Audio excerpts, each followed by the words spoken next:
Nanti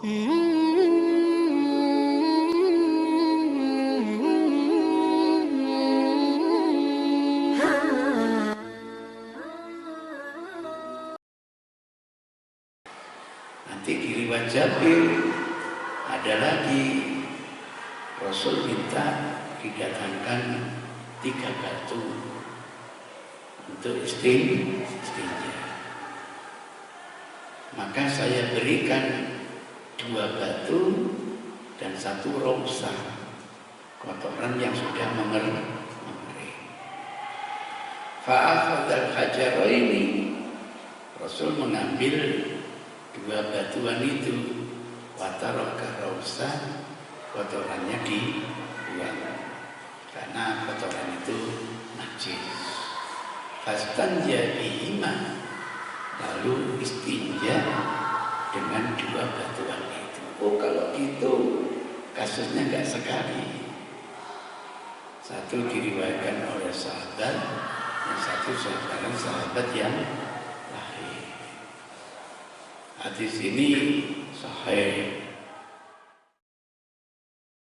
Terus katanya, mohon maaf Ustaz, ini kan dalam kondisi darurat. Pertanyaannya, kata-kata darurat ada enggak dalam hadis? Tidak ada. Tidak ada dalam hadis kata darurat. Oh, berarti ini coba-coba istinja. Biasanya orang memasukkan darurat itu kalau awalnya dilarang. Nggak boleh makan babi, haram. Dalam kondisi darurat, baru apa? Boleh. Biasanya gitu. Istinbat hukum darurat itu biasanya melanggar hukum. Awalnya nggak boleh, dalam kondisi darurat berarti boleh. Misalnya begitu. Sekarang pertanyaan, ada enggak larangan untuk kencing sambil berdiri? Saya belum menemukan.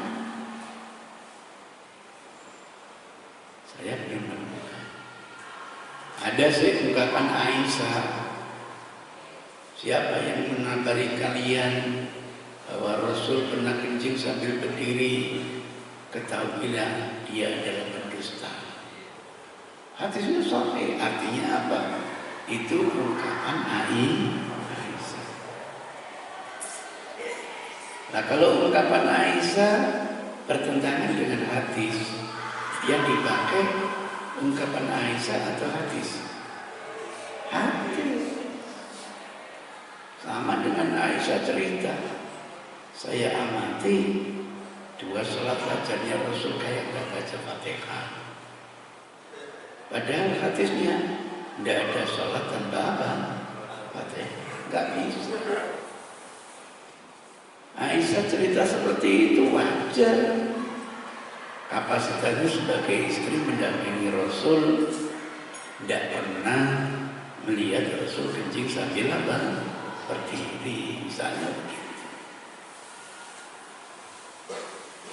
Dan mungkin pemikiran Aisyah yang jenius ini, tidak mungkin lah seorang Rasul ngasih contoh kencing sambil berdiri.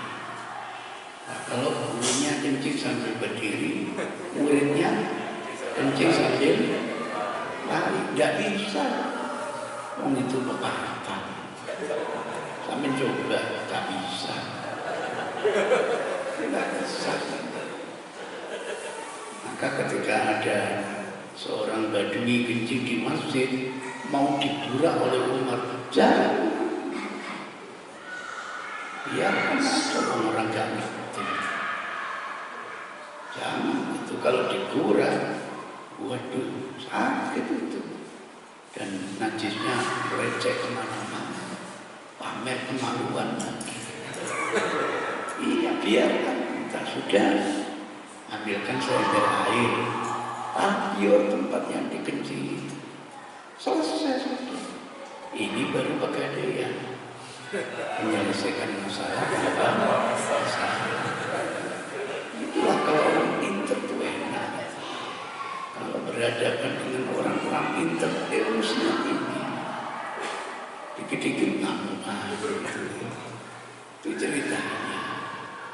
Jadi istinbat hukum darurat itu jika awalnya dilarang, kok ada contoh, mungkin ini masuk wilayah darurat. Tapi kalau tidak ada larangan, ada contoh, oh ini berarti tanwin, boleh berdiri, boleh jongkok, monggo, gak ada masalah. Ambil mana yang lebih mudah. Ada di antara teman kita ini yang nikmatnya dengan jongkok, monggo. Tapi ada orang yang biasanya gemuk-gemuk itu susah itu, buang hajat sambil pipis sambil pergi. Saya dapat YouTube, namanya buang hajat besar itu paling efektif dengan jongkok. Sejauh kita belajar hadis memang begitu. Tapi sekarang banyak proses sambil duduk. Boleh tidak kira-kira? Boleh tidak kira-kira? Kan tuntunannya sambil jongkok. Itulah urusan dunia. Gak ada masalah.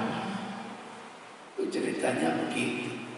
Saya dapat YouTube indahnya buang hajat kecil besar itu dengan jongkok, bukan dengan berdiri atau dengan duduk. Betul. Tapi bukan berarti tidak boleh untuk melaksanakan dengan selain jongkok, misalnya begitu. Maka kalau bangun nanti di sana masjid, indahnya dibuatkan dua.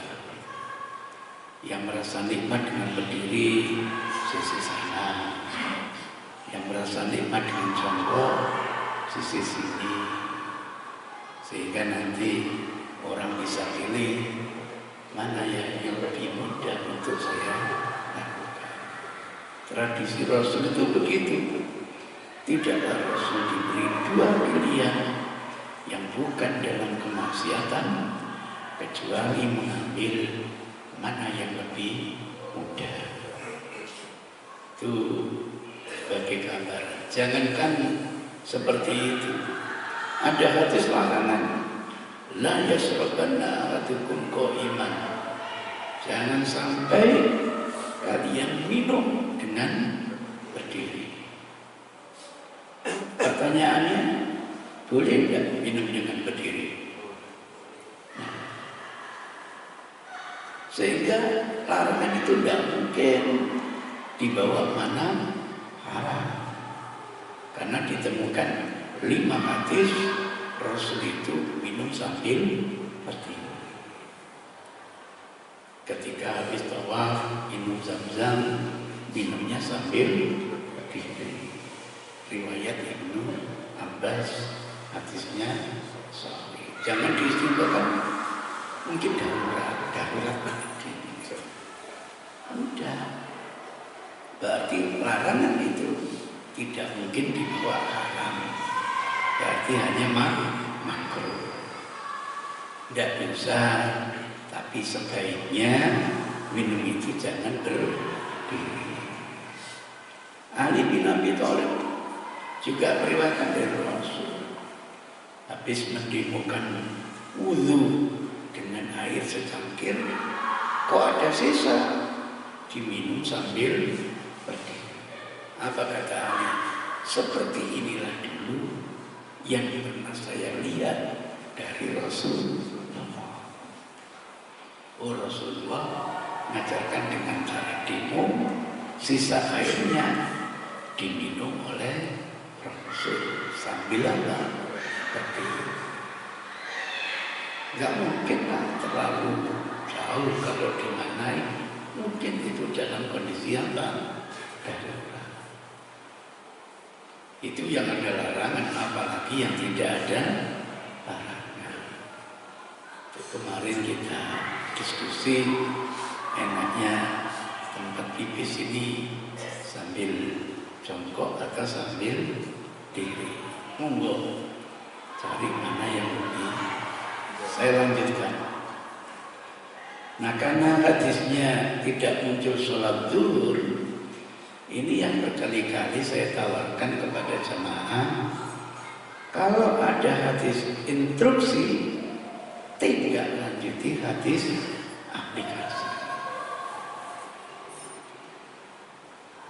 Pemikiran dasarnya itu sederhana. Kayaknya tidak mungkin deh Rasul itu hanya pintar nyembuh, tapi tidak pintar memberi keterangan. Ditegur kita ini oleh Allah, termasuk Rasul. Kabur maktan indallahi antaqulu malam. Besar celahnya, dosanya, cacatnya. Orang hanya pintar menyuruh, tapi tidak pintar memberi apa? Keterangan. Coba kita cari. Kita dapat instruksi dari Rasul. Habis sholat Jumat, tindak lanjuti sholat 4 rakaat. Nanti kalau kita lacak berikutnya, ketemu hadis aplikasinya. Apa kata rawi Abu Idris? Qala Suhail yang meriwayatkan hadis ini, fa in ajila bika syai'un fasolli rak'ataini fil masjidi wa rak'ataini idza raja'ta.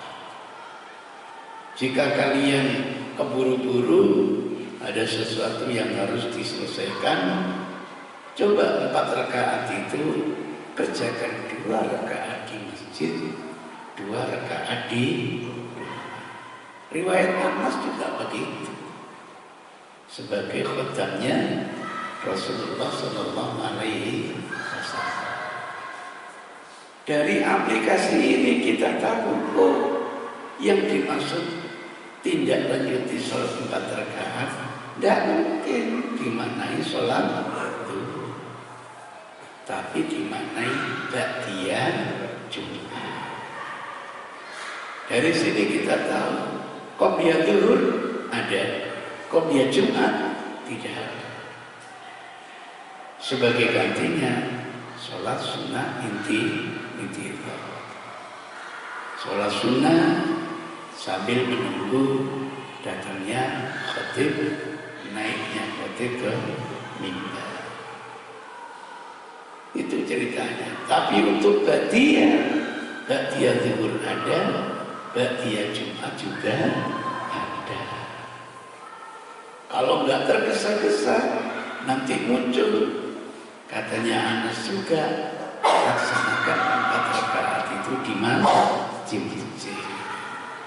Oh, kita tahu instruksi untuk melaksanakan sholat arba'an itu ternyata dari hadis aplikasinya bukan sholat zuhur, melainkan ba'diyah Jumat. Enak kalau mau diskusi. Kalau misalnya sholat Jumat itu tidak bisa menggugurkan sholat zuhur, berarti apa? Berarti di hari Jumat kewajiban sholat bukan 5, tetapi ada 6.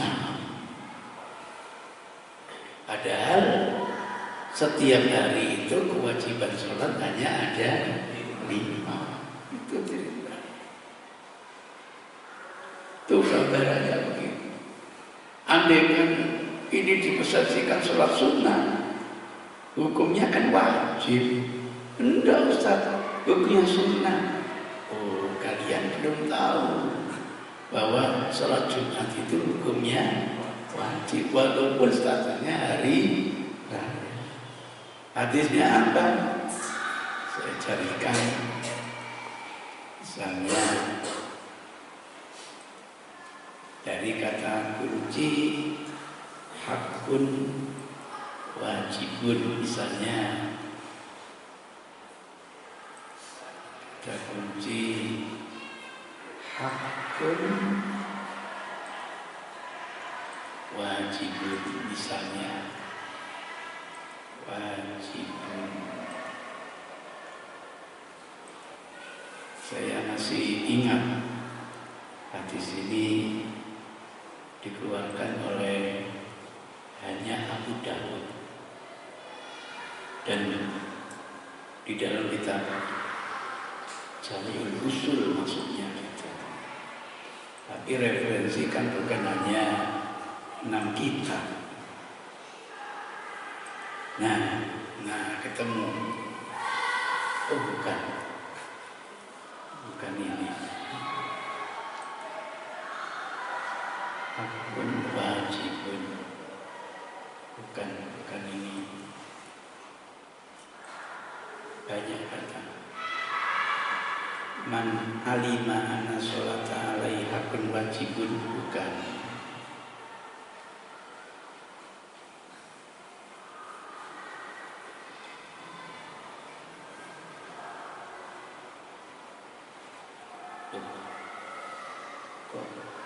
Keliru saya.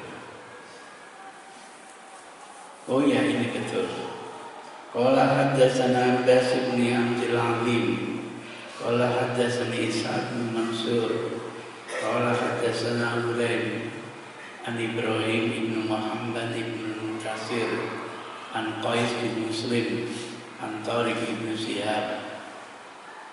Saya terbiasa gini karena ditunjuk jadi juri untuk MTQ hadis, jadi MTA Mustabaqah Tilawatul Hadis, baik level nasional maupun internasional. Awalnya bulan Juli nanti diadakannya di Maluku sana, tapi karena kondisi belum siap ditunda sampai bulan Oktober untuk level nasional. Untuk level internasional nanti ada di Qatar, insya Allah bulan April tahun depan. Mudah-mudahan saya bisa ke sana sambil melenceng. Iya, alhamdulillah langsung ditunjuk oleh besar gitu. Nah, untuk hadis harus membaca sanadnya gitu. Pengalaman menghafalnya dengan ilmu tobakot. Nanti tahu, oh sebenarnya itu tobakot yang ketiga. Muridnya Abu Soleh muridnya Abu Hurairah. Jadi akan lebih gampang menghafalkannya lewat ilmu tobakot. Al-Jumu'atu hakun wajibun ala kulli muslimin fi jama'atin illa arba'ah. Jumat itu menjadi hak dan kewajiban. Jadi walaupun ini hari raya, tapi bukan sholat sunnah, sholat wajib ala kulli muslimin yang dibebankan terhadap setiap muslim fi jama'atin yang dilakukan secara jamaah illa arba'an, kecuali 4 orang. Pertama, abdun mamlukun, hamba saya. Kalau ingin jumatan, minta izin dulu kepada tuannya, sayyidnya. Diizinkan, ahlan wa sahlan. Enggak diizinkan, tidak bisa pergi jumat. Awi meraatin, atau yang kedua kelompok wanita ingin jumatan, monggo.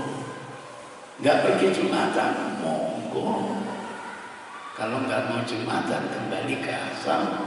Asalnya sholat apa? Gitu. Enggak gampang wanita diwajibkan. Kalau kita hidup di zaman Rasul, wanita ini kalau enggak punya mahram, mau jumatan, belum sampai masjid dimakan serigala. Loh iya, Madinah itu hutan belantara. Jadi Madinah zaman Rasul itu wujudnya apa? Hutan belantara. Saya baru ngerti dapat YouTube masih ada hutan itu di Madinah itu. Dan ada kawannya, banyak ikannya yang mendatangi tempat ini hanya orang Indonesia. Banyak ikannya itu yang dijual di pasar-pasar itu. Saya baru ngerti itu. Masya Allah. Itu Madinah tempo dulu di awal Islam. Tapi di akhir Islam setelah dibimbing Rasul, suasana mulai kondusif. Kita temukan banyak hadis wanita keluyuran sendirian, tidak dimarahi oleh Rasul. Kapan ya belajar hadis komprehensif ini? Sehingga kalau wanita merasa aman, monggo berangkat tanpa dimakromi. Kalau merasa tidak aman, supaya dimakromi. Itu ceritanya. Monggo, wanita tidak diwajibkan. Mungkin dia punya tugas menjaga hartanya yang tidak mungkin meninggalkan rumah. Mungkin punya bayi yang tidak mungkin membawanya, macam-macam bentuknya. Ausabiyin, yang ketiga anak yang belum balik, tapi boleh Jumatan dan tetap mendapatkan pahala. Sama dengan haji juga begitu, boleh bayi diajak haji, boleh tetap dapat pahala, tapi belum wajib. Au maridun, laki-laki tapi punya udzur sakit. Nah kata ilah itu jangan dimaknai hanya 4. Kan nanti kajian hadis yang lain ada udzur lain. Misalnya udzur lain apa? Karena dalam bepergian. Kalau memang dalam bepergian dapat rukhsah, mau Jumatan silakan, enggak Jumatan juga silakan. Begitu jalan-jalan bepergian, pas di hari Jumat mampir kok ada Jumatan, boleh tidak ikut Jumatan? Boleh. Itu namanya ambil dosa itu tidak wajib. Mau diambil silakan, enggak diambil juga silakan. Maka hadis Rasul, innallaha yuhibbu ayyuta rukhsahu. Allah itu senang kalau rukhsahnya kemudahan diambil, diterima hambanya. Enggak boleh dimaknai Allah benci kalau enggak diambilnya, atau yang tidak mengambilnya bukan sombong, enggak boleh. Kalau itu terjadi, kasihanilah kami mubalik. Kadang-kadang isi Jumatan dibersih, kan musafir. Nah, kalau musafir masa Allah khutbah toh, kalau Jumatan, misalnya begitu. Itu gambarannya. Jadi nanti ada ujian yang lain, ujian yang lain, kok hujan? Maka muadzin itu bukan hanya sholat wajib, sampai sholat Jumat juga begitu, supaya menambah azannya diganti. Jangan hayya ala sholat, enggak, as-sholatu fi rihalikum. Bab masjidnya Rasul kalau sudah kena hujan banjir, kan anunya terdiri dari pelepah kurma, nggak bisa ditempati. Itu ceritanya begitu. Kalau sekarang susah menggantinya, hujan terus nggak banjir. Nanti kan hujan. Inilah yang namanya pemahaman tekstual dan kontekstual. Kalau tekstual itu banjir itu kan pemikiran sekarang mono. Yang seperti pokoknya ada hujan, dulu ada menambah mengganti as-sholatu fi rihalikum. Di Merauke itu begitu. Saya bina pondok Merauke itu gerimis saja sudah dijamak, sudah disuruh sholat di tempat kamar masing-masing. Padahal nanti kalau ditanya, ini hujan, bukan ada jas hujan, Ustaz. Dan ada payung gitu. apalagi nggak kebanjiran. Itulah yang namanya pemahaman tekstual dan pemahaman konteks. Itu gambarannya. Jadi Jumat ini statusnya walaupun hari raya tetap hukumnya wajib. Bagi yang mampu, apalagi laki-laki, diwajibkan, maka nikmatnya mereka bisa berhari raya bersama umat, tidak lagi sholat zuhur. Bagi yang punya udzur karena sakit, karena COVID dan sebagainya, gagal menikmati hari raya Jumat, kembali ke asal, yakni sholat apa? Begitulah dulu ketika kita haji wada bersama Rasul, karena semuanya sudah berhari raya bersama Rasul, wukuf bersama Rasul, dan Rasul bilang la hitaini biyawm, tidak seharusnya berhari raya 2 kali dalam sehari, maka kita bersama Rasul tidak lagi sholat Jumat. Solusinya kembali sholat zuhur. Kita sholat zuhur 2 rakaat qashar dan dijamak dengan asar 2 rakaat. Setelah itu kita melaksanakan wukuf di Arafah bersama Rasulullah Sallallahu Alaihi Wasallam. Mudah-mudahan dengan diskusi begini, siapa tahu teman diskusi memahami, oh tidak ya, aku keliru gitu. Jadi jangan kita yang menyalahkan, biarkan dia yang merasa dirinya bersalah. Dan alhamdulillah diakui, iya ya, tiba-tiba selama ini kami yang salah, tapi sampai sekarang belum berubah. Heran saya, mungkin dia nggak berani lapor kepada pemimpinnya gitu. Bahwa alam, tapi yang jelas ketika diskusi dia meyakini kekeliruan selama ini. Itu gambarannya. Rabbana atina fid dunya hasanah wa fil akhirati hasanah wa qina adzabannar.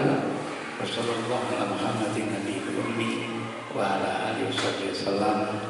Walhamdulillahi rabbil alamin. Billahi hidayah wa taufiq. Wassalamualaikum warahmatullahi wabarakatuh.